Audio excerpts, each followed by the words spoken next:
I just have to draw. If my hands got cut off, God willing they will not, I would draw with my mouth or my feet. My name is Nicole Georges. I am a cartoonist and an illustrator in Portland, and I also teach people how to make comics.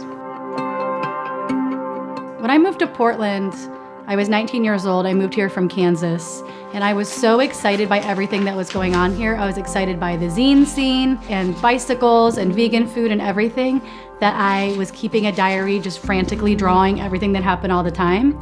And that turned into my diary comic, Invincible Summer.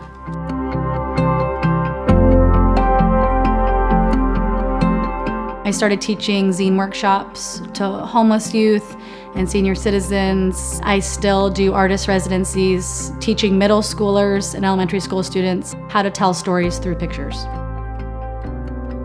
When I'm working on a page, sometimes I get to a point where I want to make sure the thing I'm drawing is anatomically accurate. And in order to do that, I will take pictures of myself doing the poses that are depicted in my pencil sketches. All right.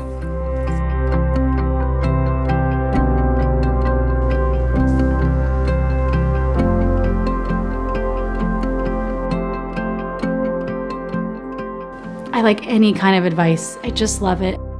In my zine, Invincible Summer, one day I did a fake advice column called Ask Nicole, America's Smartest Girl. And one of the questions was, Dear Nicole, how do I get creepy men on the bus to talk to me? And my answer was, get visible tattoos, because nobody can resist a visible tattoo as a conversation starter. Like if you ever wanted to see the prison tattoo that's under the shirt of the man on the bus, just, have something yourself, and he will gladly take off his shirt to show you and try to make a bridge there.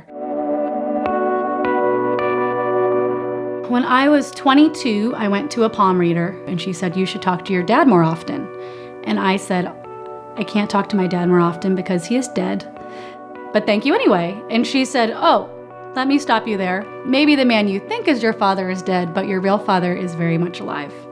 When the psychic said that, I asked my sister if it was true, and my sister broke down crying and said, it's true, I'm so sorry.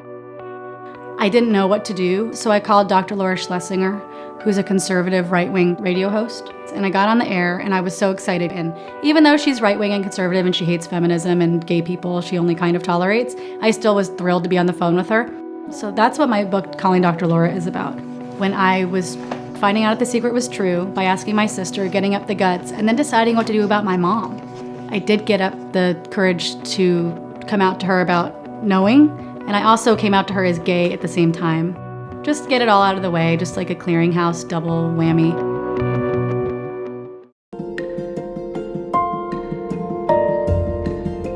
When I was a kid, I had a lot of animals as friends. Animals were very tolerant of my bad behaviors.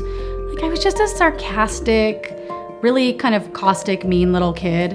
And animals were not easy to offend, and they were steadfast, and they were somebody I could talk to and be myself around. They didn't ask a lot of questions. They didn't bug me.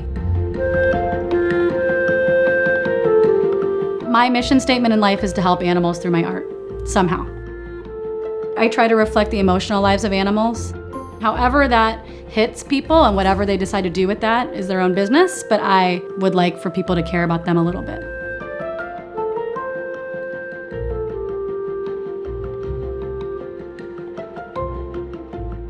I also feel that about gay people. I feel like people reading my book, they're reading a story about a gay person and they're having some kind of connection with me as a character. When it's time for them to vote on something that impacts me or make a decision that impacts a gay person, they think like, even if they don't have a lot of gay people in their life, maybe they feel like they have me in their life.